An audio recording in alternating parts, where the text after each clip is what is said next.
Então, ó, vamos começar.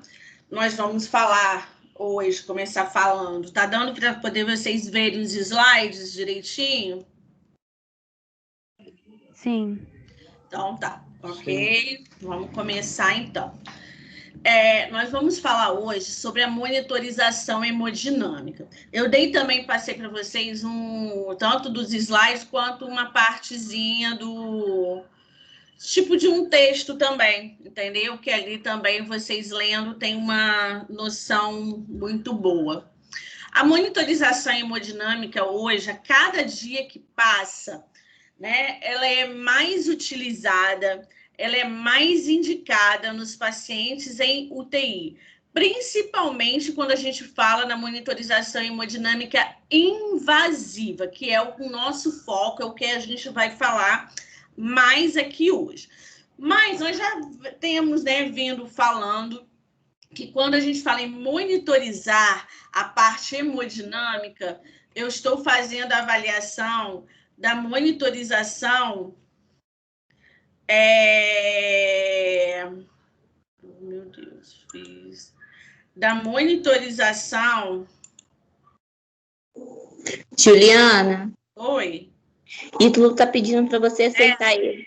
Já estou aceitando aqui. Eu diminuí aqui por conta disso, mas não está indo, não. Tá só rodando aqui. Tá bom, obrigada. Fala com ele que está tentando ir.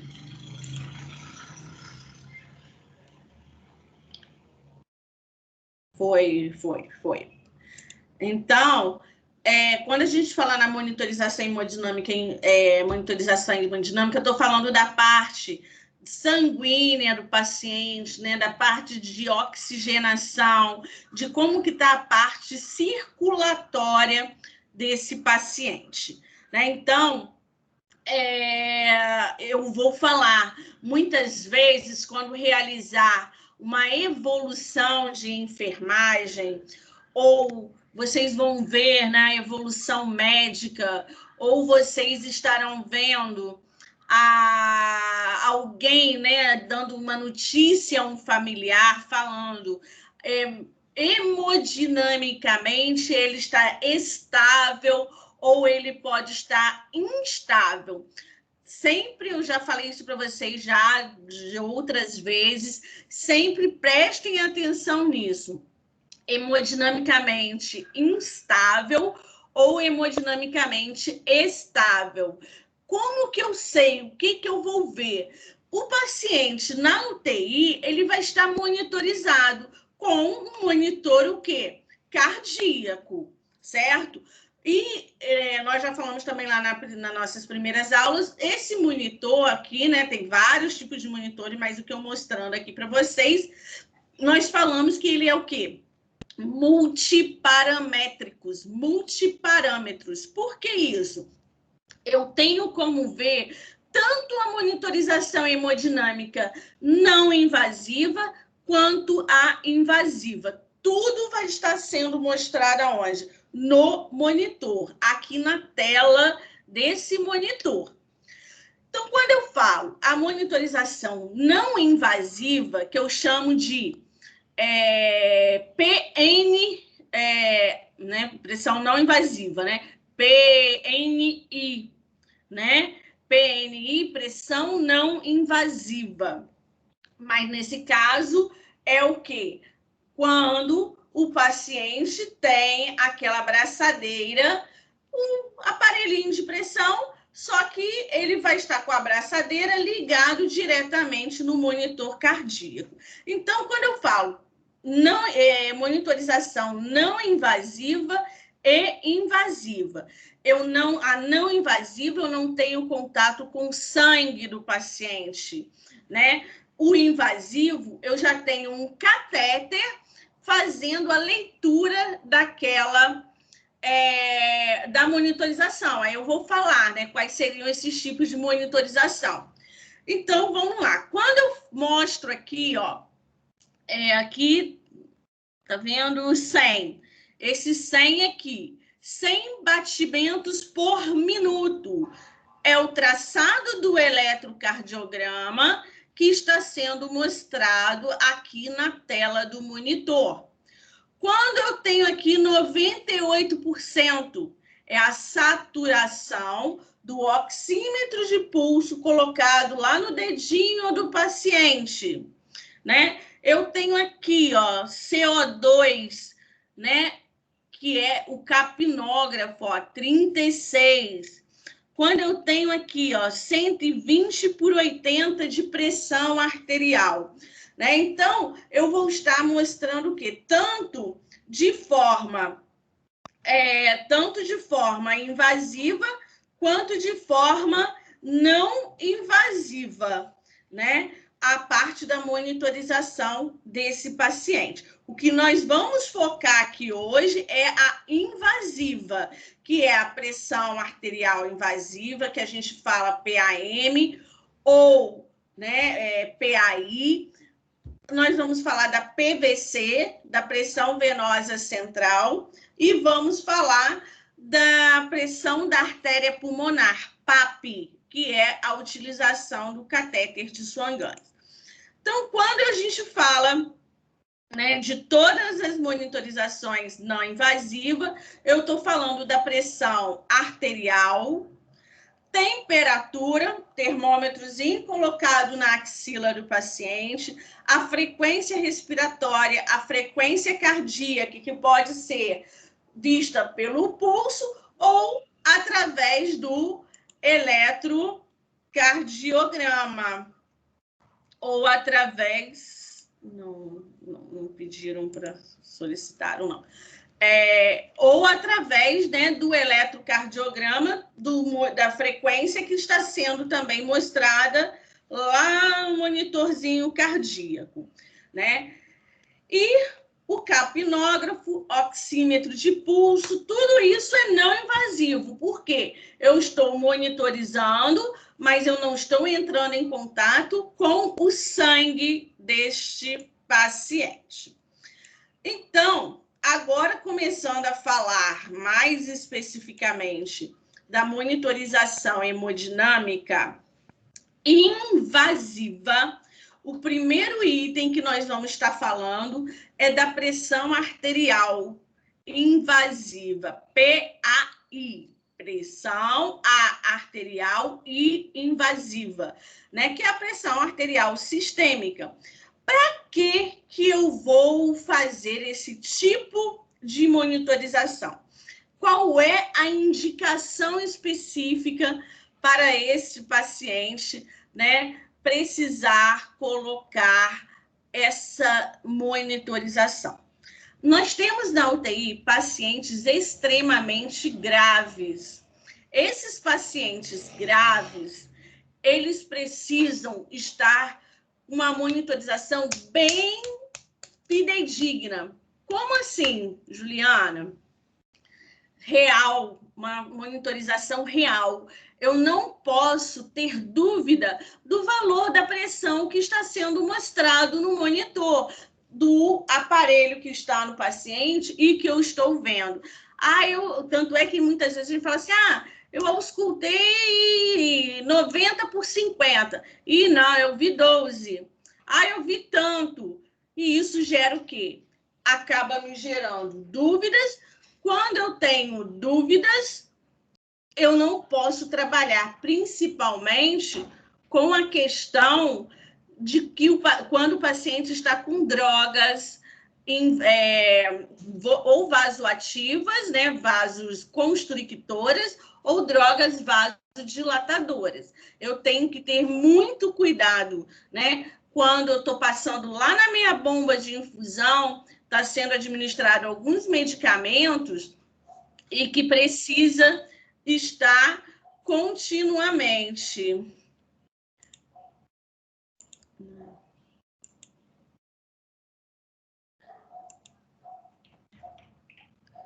E que precisa estar contínuo na bomba, né? A droga, e eu controlando o medicamento, o ml hora que está entrando. Então, quando eu falo para vocês, né, o que vem a ser essa monitorização? É quando eu coloco um catéter, eu não, só pode ser um procedimento realizado pelo médico, tá? Da unidade. Antigamente os enfermeiros até poderiam fazer, mas depois do ato médico já não é um procedimento a ser realizado mais pelo enfermeiro. Então, é um catéter que vai ser colocado na artéria do paciente, seguindo uma ordem de prioridade, né? Como assim? De escolhas, quais são os primeiros locais até eu chegar no último, por conta de que algumas complicações que possam vir a apresentar, a aparecer, né, no paciente quando é feito o procedimento. Primeiramente, o local de escolha é a artéria radial, ou direita ou esquerda, tá? Independe, seria qual é a mais fácil, a melhor de estar sendo puncionada, com melhor pulso. Posteriormente, a braquial, pediosa, femoral e axilar. Então, nessa ordem aqui de prioridade. Só que no dia a dia, na prática, a gente vê muito mais só a artéria radial, ou quando não consegue a radial, vão direto para a femoral. Por ser de maior, né, calibre, então você tem um acesso mais rápido, né, na femoral, a ser puncionado. Por quê? Quando o paciente está chocado, você não vai conseguir nem o braquial, nem o pedioso, nem o radial, nem o axilar. Então, você vai direto no femoral, porque você já vai ter o quê? Uma certeza melhor de que você vai conseguir mais rapidamente. Então, essa é a ordem, né, de prioridade para a colocação desse catéter. Esse catéter nós chamamos de tipo um arteriofix, né, uma artéria de canulação arterial. Por quê? Né? Aí é tipo, isso que eu ia falar, é tipo um gelco, um abocate, né? Com aquela agulhinha, você vai, né? Como se estivesse funcionando uma veia, mas você vai estar funcionando o quê? Uma artéria, tá? Uma dessas aqui que eu mostrei a vocês. Eu vou estar mostrando daqui a pouquinho, já aqui, os materiais. Aí, quais seriam as indicações para a punção dessa artéria? Pacientes em cirurgias de grande porte, né, cirurgia cardíacas, neurológicas, onde esse paciente tem oscilações de pressão, onde ele tem perda sanguínea, paciente com um quadro de choque, ou hipovolêmico, ou choque cardiogênico, uso de drogas, né, vasoativas, como eu falei com vocês, que a gente tem que controlar muito bem a quantidade, a vazão da bomba de infusão. E, principalmente, aquele paciente lá que nós falamos que ele está entubado em ventilação mecânica, que precisa ser feita a coleta da gasometria arterial. Com isso, ao ser feita a coleta dessa gasometria arterial, para eu não precisar ficar furando toda hora o paciente, né, durante o plantão para fazer a coleta, quando eu tenho o catéter ali, eu só vou pelo ladinho, aspiro o sangue sem precisar furar o paciente toda hora. Então, é indicado, né, quando o paciente está em ventilação mecânica, que tem que ser feito gasometria arterial em vários momentos, colocar também a pressão, né, arterial invasiva.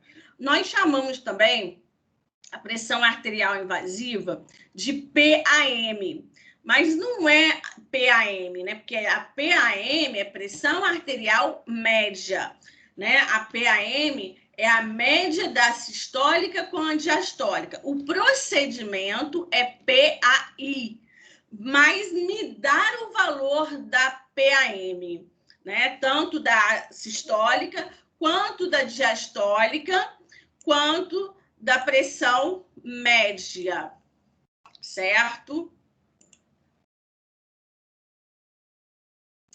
Título tá difícil ser aceito, foi. E ele me dá esse valor. Aí, eu coloco aqui para vocês uma observação. Perdão, internet que vou dar um tiro no fio aqui, hein? Vou dar um tiro, hein? Tá horrível minha internet. Não, tranquilo. Tranquilo. Aí, o teste de Allen, toda vez que for funcionar, né, uma observação, a artéria radial, seja direita ou esquerda, deve ser feito. Como que é realizado esse teste de Allen? Eu pressiono tanto a artéria radial quanto a artéria ulnar. O que significa isso? Para quê? Quando eu pressiono as duas, a tendência das minhas extremidades, da minha mão, tende a ficar o quê? Pálida, cianótica, né? Mais arroxeadas e frias. Porque quando eu pressiono, é pressionar mesmo bem, tá? Apertando de uma forma, né? Eu consiga saber que ao soltar a artéria ulnar, eu consigo manter a circulação contralateral. O que significa isso? Eu não vou ter um catéter na minha artéria radial, eu vou estar diminuindo o quê? A quantidade do fluxo sanguíneo, do sangue naquele local ali. Né? O sangue que está circulante aqui. Se eu estou com catéter, eu vou diminuir o sangue que está vindo aqui pela artéria radial. A artéria ulnar, ela tem que dar conta desse enchimento capilar aqui. Aqui eu não falei com vocês que se ao eu estar pressionando, eu não vou diminuir o fluxo sanguíneo? Aí, quando eu solto a ulnar, a minha mão tem que voltar a ficar o quê? Né? Sem palidez, voltar a uma coloração normal. Tem que voltar a ficar corada. Porque a artéria ulnar está dando conta desse enchimento aqui, sem precisar da artéria radial. Mas se a ulnar não der conta, aquela extremidade ela vai continuar fria, arroxeada, cianótica. Eu posso puncionar essa artéria radial? Não posso puncionar, porque senão eu vou fazer o quê? Uma isquemia nas minhas mãos, né? Nas mãos do paciente. Então, a gente tem que, antes de puncionar a artéria radial, realizar o que nós chamamos de teste de Allen, para saber se a gente consegue e pode fazer a punção do local. Ok? Aí, aqui, eu mostro aqui a vocês a curva da pressão. Lembra aqui, ó, que a gente tem lá no nosso monitor cardíaco várias curvas. Aqui não está mostrando não, mas só para poder vocês terem essa noção. Uma dessas curvas que vão estar sendo mostradas é da pressão arterial invasiva.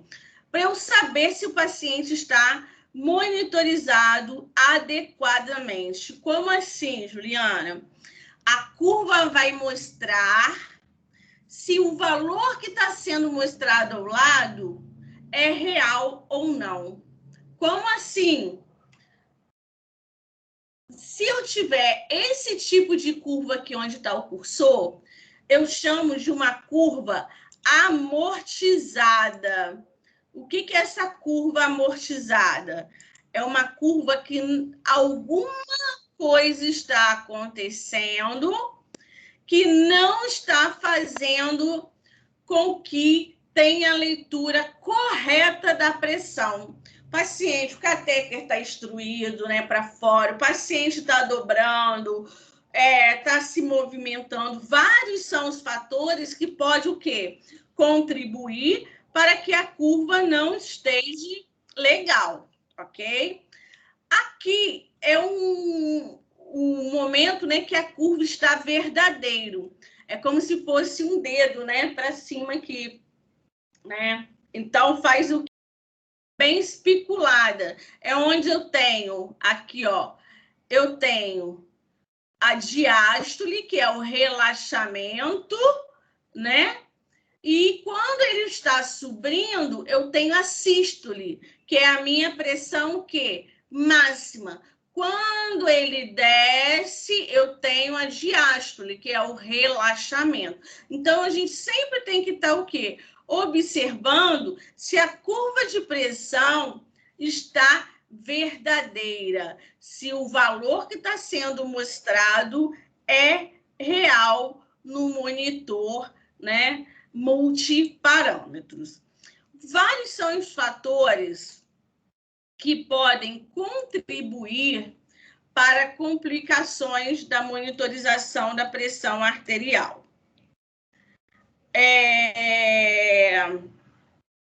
Né? Seria o quê?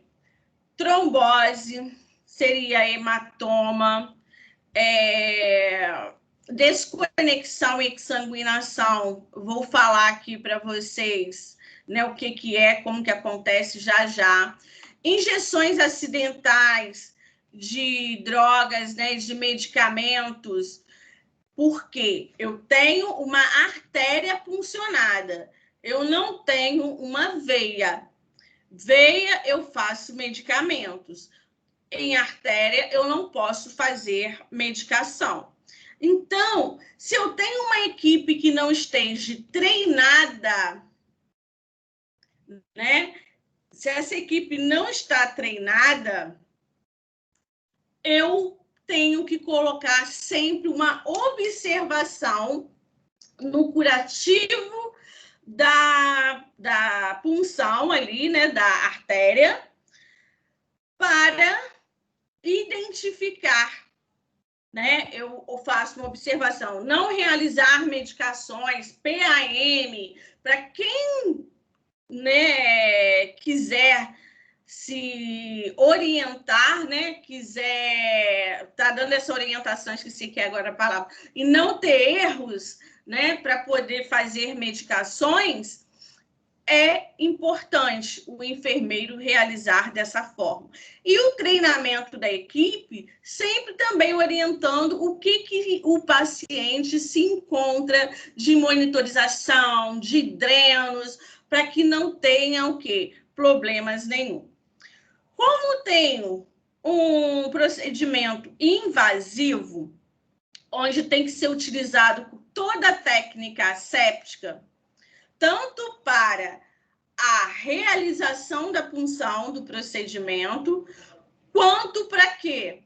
A infecção, a manutenção desse catéter. Então, eu tenho que observar o quê?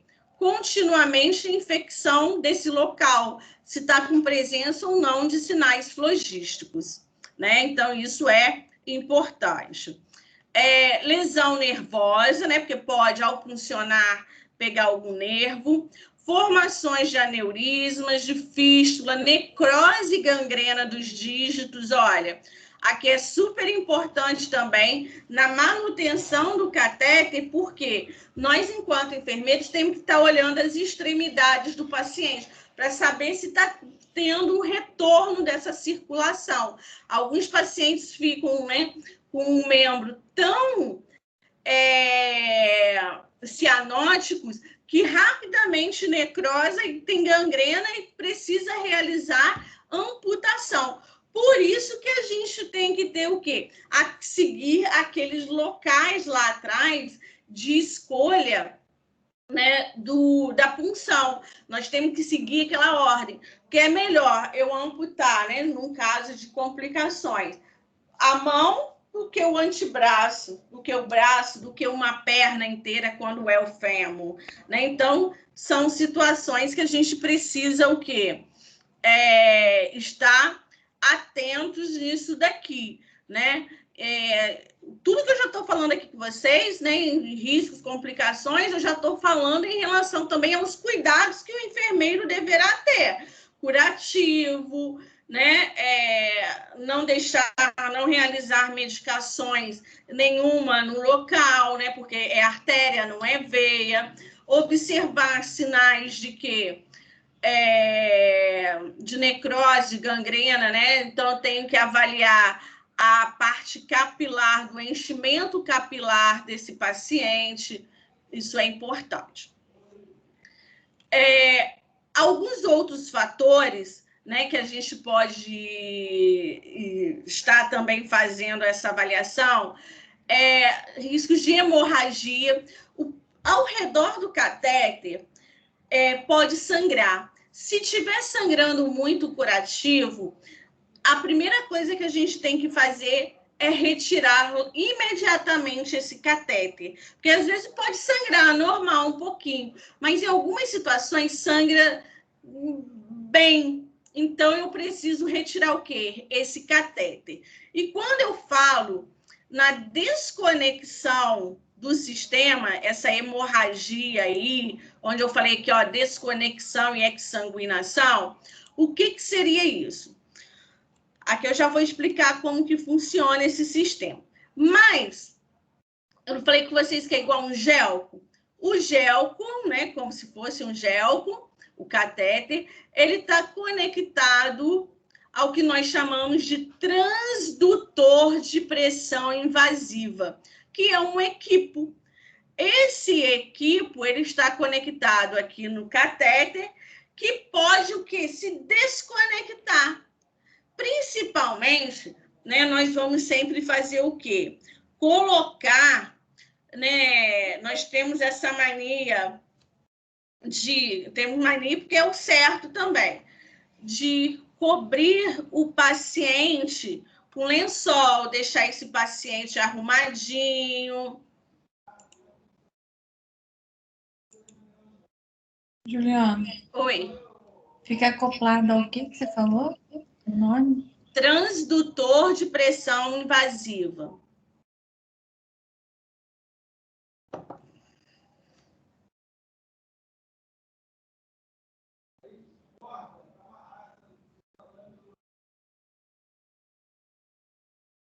Copiou aí, Paula? Copiei. Eu já vou falar novamente, eu só estou explicando aqui para mostrar a vocês o sistema, como funciona. Então, a gente tem, né, o certo que eu falei, né, mania, né, o certo que a gente tem que fazer é conectar, né, cobrir o paciente. Quando você cobre o paciente, ele pode se mexer, pode haver essa desconexão e o paciente está lá coberto, está tudo direitinho e acaba fazendo o quê? Sai, desconecta, jorra sangue, porque o sangue é arterial, não é um sangue venoso. O paciente, às vezes, choca, faz um quadro de choque hipovolêmico por conta disso. Porque, principalmente à noite, que a gente não manipula muito o paciente, principalmente porque o paciente também está grave, aí o que acontece? Desconecta e você não vê. Você, às vezes, perde o paciente por bobeira, né? Não é comum isso acontecer, não, mas pode vir a acontecer. Por isso que eu estou falando com vocês que a gente tem que estar atento. Aí, outro cuidado também que a gente tem que ter, vocês estão vendo aqui uma bolsa, igual como se fosse um aparelhinho de pressão. É isso mesmo. É o que nós chamamos de bolsa pressórica. É essa bolsa aqui, ó. Bolsa pressórica. Essa bolsa pressórica, aqui dentro, eu tenho um soro de 500 ml de fisiológico. Por que isso? Juliana, você acabou de me dizer que a gente não pode fazer nada na artéria, não foi? Realmente, não podemos. Medicações, nem soro nenhum. Mas esse soro aqui, ele está nesse equipo, que é o transdutor de pressão, porque ele está preenchendo, né? Quando vocês falam solução salinizada, é o soro. Ele está preenchendo o catéter para manter o quê? Aqui, pérvio, e não obstruir. cai daqui uma gota a cada 3 minutos. Então, eu não estou infundindo, igual ir lá abrir um soro e deixar o soro aberto como se fosse numa veia. Não. Até porque esse soro aqui, ele está querendo entrar no paciente. E o sangue arterial, ele tem uma força enorme. Esse sangue, ele quer sair.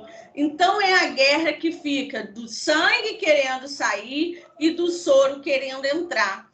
Isso aqui é que nós chamamos de... Aqui vai ser passado, né, pelo domus, D-O-M-U-S, que vai transformar os impulsos mecânicos em impulsos elétricos.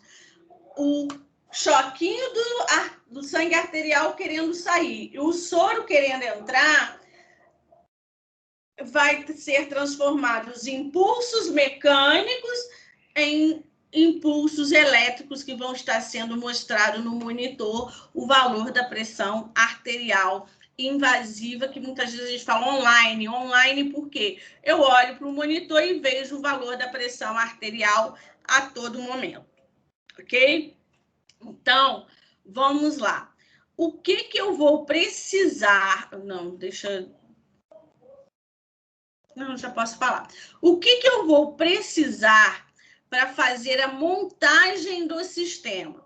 Prestem atenção que essa montagem aqui eu vou utilizar em todos os outros que eu falar posteriormente. Eu só vou mudar o local da inserção. Então, vamos.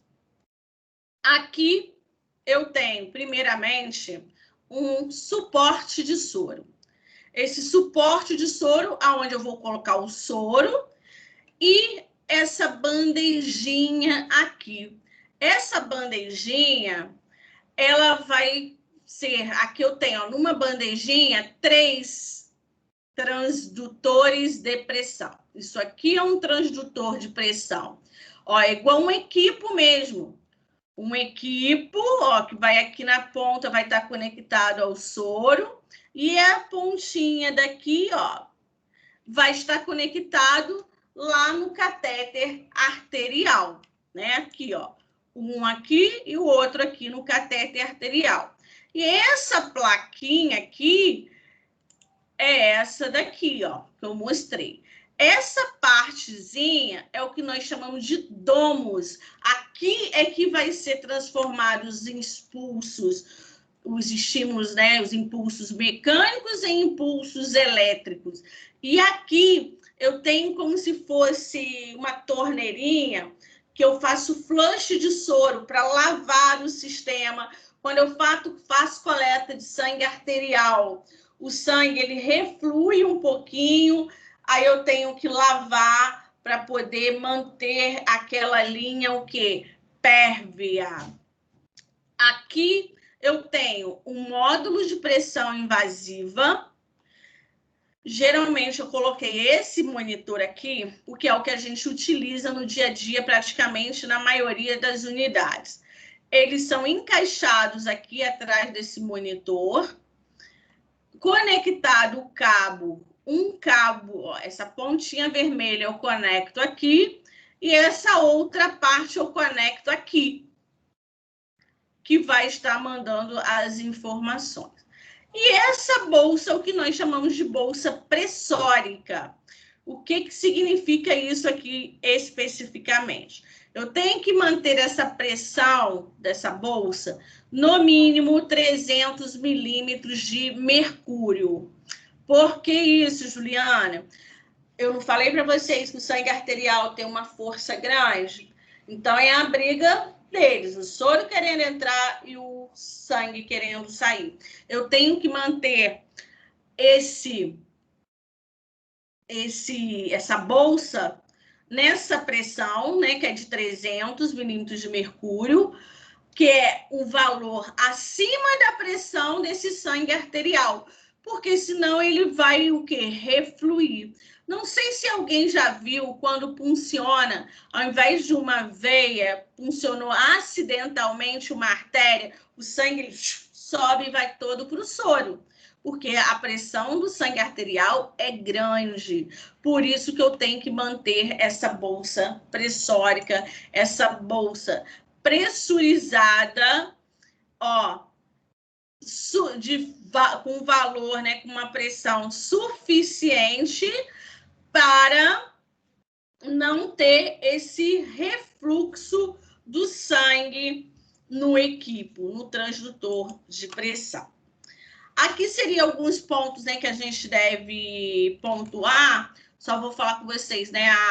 É um procedimento que o enfermeiro tem que estar junto com o médico, que é um procedimento invasivo, onde o enfermeiro tem que estar preparando todo esse material, já deixar montado todo o sistema, para na hora só conectar quando funciona essa artéria. Não é nada difícil, é tranquilo. É a realização do teste de Allen. Aí eu falo aqui também para vocês, ó, evitar canulação por mais de 72 horas. O catéter só pode ficar, teoricamente, tá? Qualquer prova que vocês tenham de concurso, tudo, é 72 horas. Mas na prática, também no dia a dia, sempre mantém um pouco mais. Por quê? Tem pacientes que eles vão ficar muito tempo internado, instável, e que vão depender da pressão arterial invasiva. Então, ele vai fazer o que nesse momento, né? Que eu tenho que deixar um pouco mais. Eu não posso tirar e trocar. Tira e troca, tira e troca. Só pegar aqui a bateria, o carregador, gente, só um minutinho. Deixa eu ver o carregador está caindo aqui. Então, bota aqui embaixo, né? Mas é importante eu estar fazendo o quê? Olhando, checando diariamente se tem sinais de infecção. Então, isso para a gente é o quê? Extremamente importante, né? Enquanto cuidados também. Dúvidas aí na montagem desse sistema da PAM? Juliana, você falou de impulsos mecânicos, são transformados em impulsos elétricos. Eu não entendi muito bem essa parte. Você pode repetir? Porque quando nós temos o paciente que está aqui, o que vem a ser, né? Como aí, se você parar para pensar, como que um catéter aqui vai estar sendo mostrado lá no monitor? Não seria isso, Paulo? Como que vai estar saindo um valor daqui mostrando no monitor cardíaco? Então, esse transdutor de pressão, esse domus que eu mostrei aqui, ó, que é essa... Não, calma aí. Aqui. Essa plaquinha aqui sai a parte elétrica, que é esse cabo que vai para o monitor. Quando eu falo os impulsos mecânicos, é o fluxo sanguíneo arterial, que ele vai estar querendo sair, vai estar passando aqui para o domus, e o domus vai mandar para onde? Para o monitor. Aí é onde a gente fala o quê? Os impulsos mecânicos estão se transformando em impulsos elétricos, porque sai do paciente para ser transformado em elétrico, porque o monitor ele é elétrico, né? É um aparelho. Seria isso. Ficou mais claro? Agora entendi. Alguém, alguma dúvida a mais? Deixa eu ver aqui, que alguém botou aqui alguma mensagem.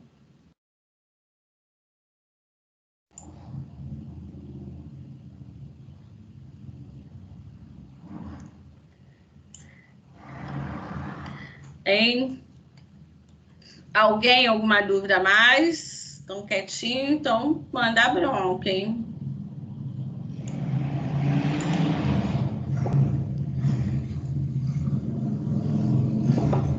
Vamos falar agora da PVC. A PVC, quando eu falei da pressão arterial, eu estou falando de artéria, monitorizando a artéria, fazendo a monitorização da pressão arterial, tá? Presta atenção.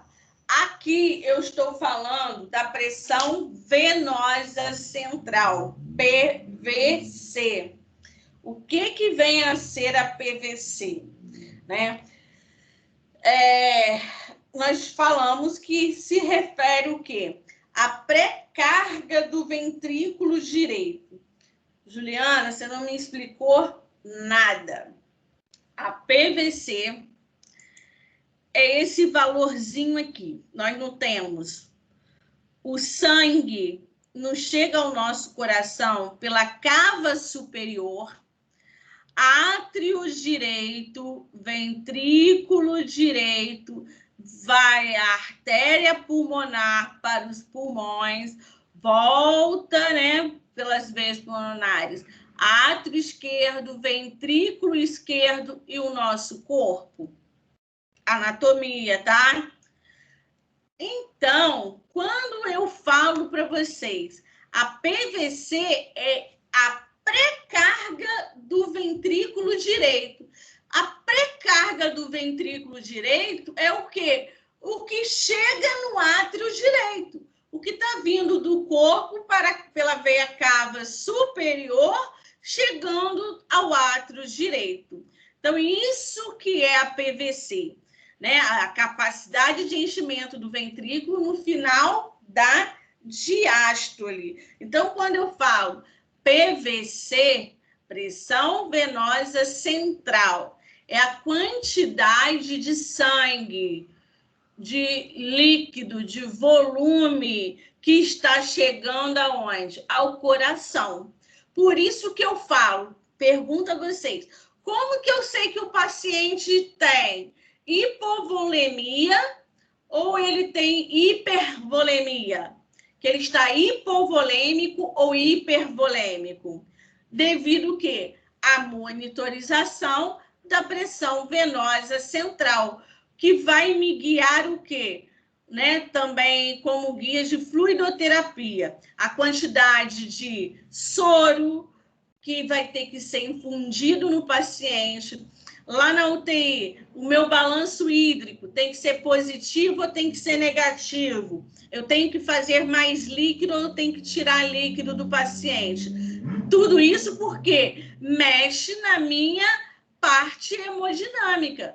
Não pode chegar muito volume no meu coração se ele não consegue o quê? Bombear de forma suficiente. Eu entro o quê? Em colapso. Eu posso fazer um edema agudo de pulmão, uma insuficiência cardíaca congestiva, né? E piorar, complicar isso daí. Então, quando eu falo na PVC, ele está fazendo esse manuseio hemodinâmico, principalmente, né, de fluidoterapia, né, para eu saber se o paciente está hipervolêmico ou se ele está hipovolêmico. Como que vai ser essa monitorização? Primeiramente, tem que ser montado todo esse sistema aqui, ó, igualzinho à montagem. Só que ao invés de instalar na artéria, ele vai ser instalado numa veia profunda. Então, o médico tem que puncionar um acesso venoso profundo com um catéter central, né? No mínimo duplo lumen, que tem duplo, trio ou quatro, é mais utilizado duplo ou triplo, porque esse transdutor de pressão, ele vai ter que estar numa via sozinha e todo valor também vai estar sendo mostrado aonde? No monitor cardíaco. Então, a mesma montagem, só que ao invés de conectar na artéria, vai ser colocado numa veia profunda. Qual a veia que vai ser funcionada? Ou jugular, direita ou esquerda, ou subclávia. Aqui está braquial. Só que a braquial não é uma veia profunda. É só se for instalado um catéter de PIC, pressão, catéter central, né, de inserção periférica, né? PIC, pressão intracraniana, não. PIC, PICC, catéter central de inserção periférica. É mais utilizado em criança, em adulto não. Mas em adulto, né, mais subclávia e jugular. Então, o médico punciona uma subclávia ou uma jugular e instala, ao invés daquele mesmo sistema, só que na veia do paciente. Não confunda. Aqui está sendo mostrado, também para vocês terem uma observação.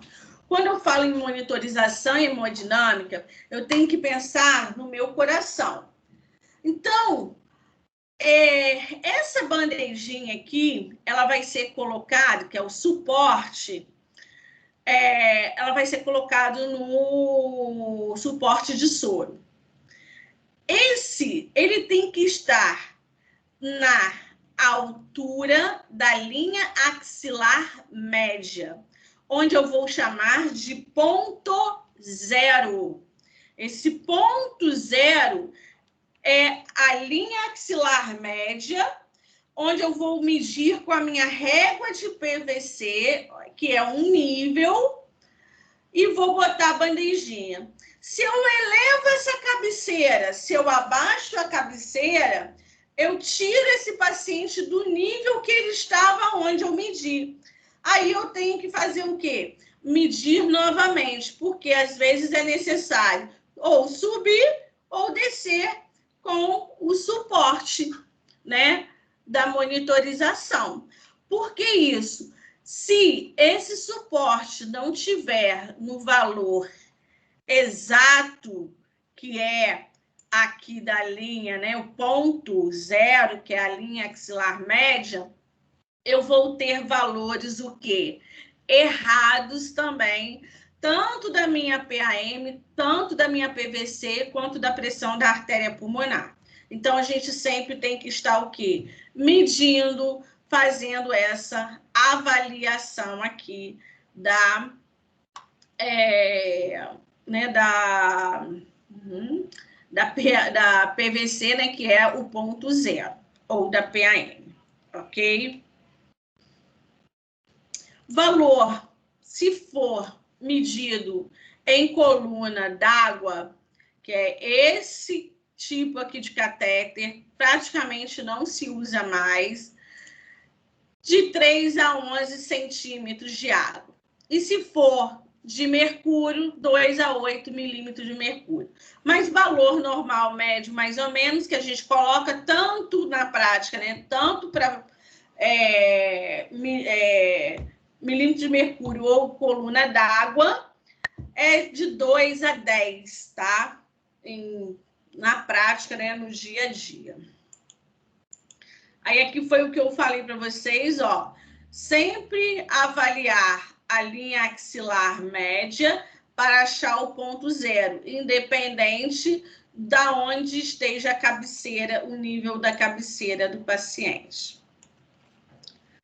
E aí, dúvidas? Podemos passar?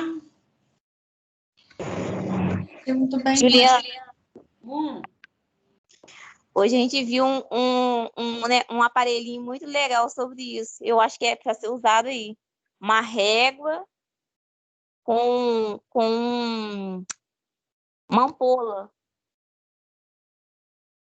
Então, é isso, a regra de PVC.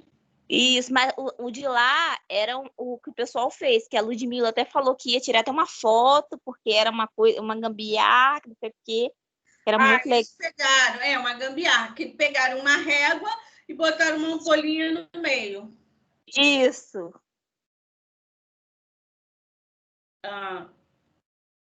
Então, é isso, é porque quando você bota no nível, não tem aquele nívelzinho de pedreiro? Aquela aguinha que fica para lá e para cá, que todo mundo já brincou um dia?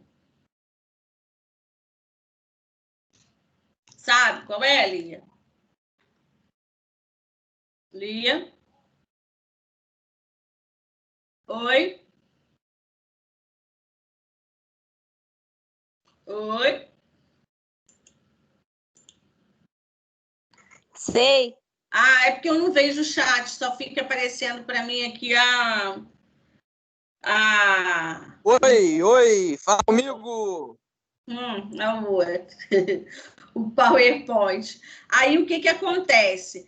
Ali, aquele nívelzinho, ele tem que estar com a bolinha no meio, porque se tiver um pouco mais acima, a bolinha desce. Se tiver mais para baixo, ela acaba descendo. Então, a gente tem que manter o nível. Mas a gente pode inventar essa gambiarra aí e dá certo, sem problema nenhum. Pode ser feito, entendeu? Sem problema nenhum, certo? Pode estar utilizando, ok?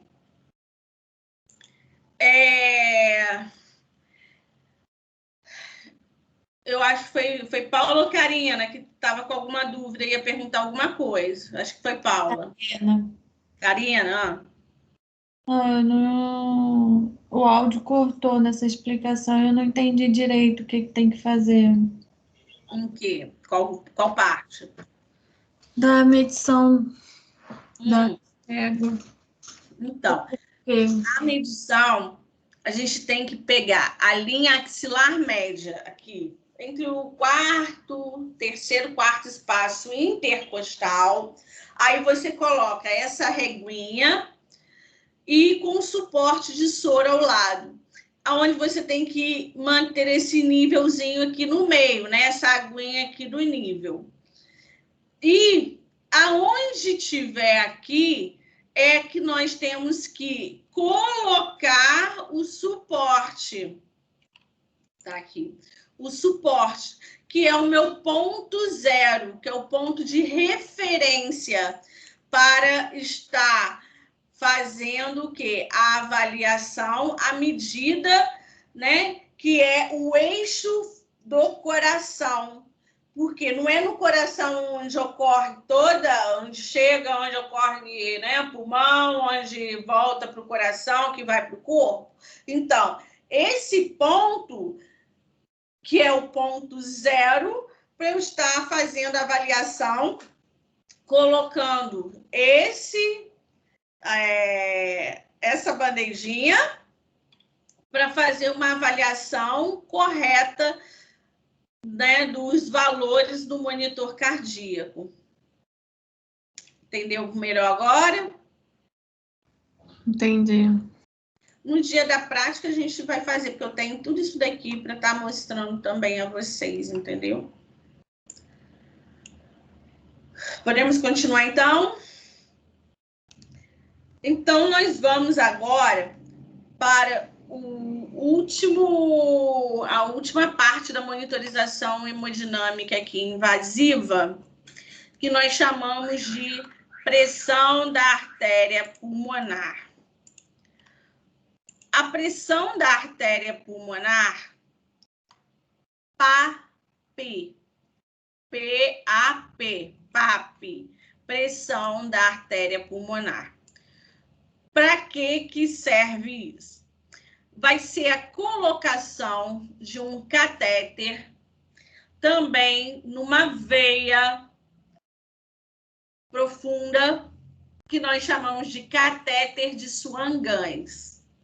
Aí, aqui pode ser na jugular, na subclávia, ou pode ser pela femoral. Mas por que isso? Ele é um catéter grande, que mede em torno de 1,10 m, que quando ele vem pela femoral, ele vai até o coração na artéria pulmonar. Nossa, isso mesmo. O catéter tem que vir pela cava, entrar o coração, né? Pela cava superior, átrio direito, ventrículo direito, ó, artéria pulmonar. Ele vai estar, né, fazendo o quê? Qual seria o principal objetivo dessa monitorização? Nós vamos estar avaliando a função do ventrículo direito ou do ventrículo esquerdo, para estar o quê? Monitorizando as mudanças no estado hemodinâmico, orientando as terapêuticas com agentes farmacológicos e não farmacológicos, fornecendo dados indicativos de prognóstico. O que seria isso? Eu, resumindo aí, eu vou estar avaliando se o problema do paciente é cardíaco ou se é pulmonar. Como assim? Cardíaco, se eu não estiver mandando suficiente para o pulmão, o meu problema é coração. Agora, se o pulmão não está retornando para o coração, o problema é pulmonar. Então, é isso aí que a gente vai ter que avaliar, se o problema é cardíaco ou respiratório. Aqui, o catéter vai me mostrar o valor da pressão que está indo para os pulmões. Se for normal, tranquilo, mas se não estiver tendo um retorno suficiente de pulmão para o coração, que é a parte do ventrículo esquerdo, não está mandando para o restante do nosso organismo, do nosso corpo. Então, ele serve mais para quê? Tanto para guia de medicamentos, para saber como que a gente vai tratar esse paciente, e prognóstico, qual pode ser esse prognóstico do paciente. É um catéter que só pode ter uma durabilidade de 3 dias no paciente, não pode ficar mais tempo do que isso, por problemas, porque em 3 dias você consegue identificar o que, é aqui do paciente, o que a gente precisa saber, sem problema nenhum. Então, já trabalhando aqui com vocês, ó, o catéter, ele tem várias viazinhas que vão ficar para fora, e essa parte aqui vai ser para dentro do coração do paciente, que vai chegar lá na artéria pulmonar. Aqui tem um balonete na ponta, que está sendo insuflado, ó, por essa seringuinha, que ela é travada, ela vem no sistema, não pode ser nenhuma outra seringa, porque você só pode injetar 1,5 ml de água. Para que esse balonete vai estar insuflado? Quando ele vai ser introduzido aqui no paciente, ele entra desinsuflado.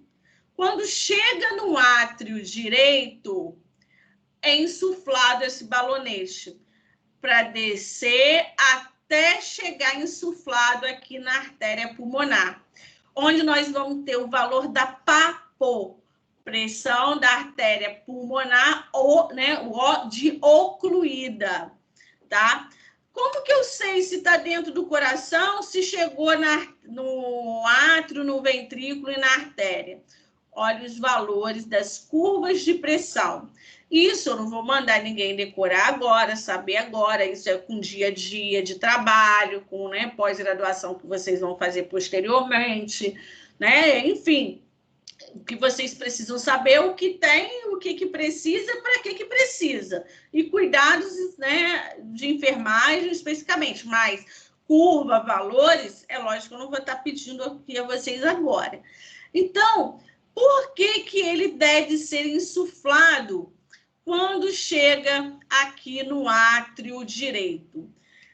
Aqui vem algumas complicações. Uma dessas complicações, se o catéter ele desce pela cava no átrio, ele pode sair batendo na parede aqui do átrio ou dos ventrículos e provocar arritmias cardíacas no paciente. Pode fazer o quê? Perfuração do ventrículo direito, pode fazer lesão na válvula tricúspide, porque vai ficar batendo aqui na válvula e lesar, pode perfurar ventrículo, átrio e provocando também arritmias. Aí eu mostro vocês quais seriam algumas complicações que possam vir a apresentar. Infecções, porque é um procedimento invasivo, vai ter que ser puncionado uma veia para passar o catéter. Embolia, migração desse catéter, ele vai para lá e volta para o ventrículo, por isso que tem que fazer raio-x posteriormente. Encunhamento espontâneo do catéter, perfuração do ventrículo direito, arritmias, BRD é uma das arritmias, sangramento, hematoma por conta da punção, pneumotórax, que pode funcionar subclávia e pegar pleura, né, por iatrogenia, lesão de válvula, ruptura do balão, né, insufla e desinsufla, pode dar ruptura. Aí uma outra coisa importantíssima.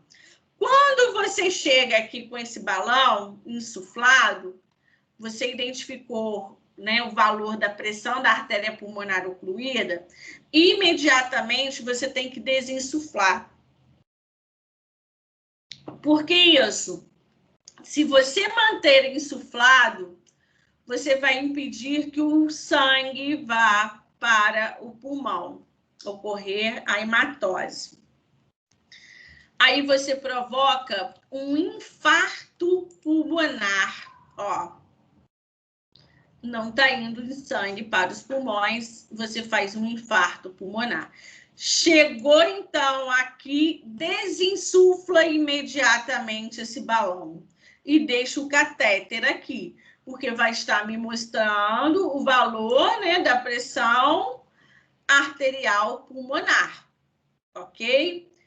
E ruptura da artéria pulmonar, se a gente ficar insufla e desinsufla o balão, por mais que seja mais elástico, um pouco elástico, né, a artéria, mas ela pode estar o quê? Muito fininha e se romper, sangra e mata o paciente imediatamente. Então, muita atenção, né? Porque foi o que eu falei com vocês, estão todos esses 3 tipos de procedimentos, o enfermeiro tem que estar junto para que não tenha problema nenhum por ser procedimentos invasivos. O enfermeiro tem que fazer esse acompanhamento com o médico. Aí eu falo com vocês, esse mesmo sistema de montagem é igual para os 3 tipos de monitorização. Só que aqui no catéter de Swan-Ganz, ele vai ser conectado no catéter, que é essa parte aqui vai ficar para fora, né, externamente. Então, eu tenho que saber a montagem, né, do sistema, já deixar montado, preparado para quando o médico funcionar, imediatamente nós estarmos o quê? Conectando. E aí? Perguntas? Juliana, qual seria a indicação do catéter de Swan-Ganz? Então, para paciente, para poder você definir se o problema dele é cardíaco ou pulmonar, né? Para poder ver essa parte hemodinâmica. O que está fazendo de alteração hemodinâmica nesse paciente? O porquê? É o coração ou é o pulmão que não está dando conta de bombeamento de troca gasosa suficiente? Entendeu? Entendi. E aí, crianças, me deem um retorno, feedback de vocês.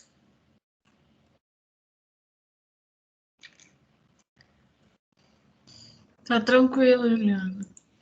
Tranquilo? Uhum.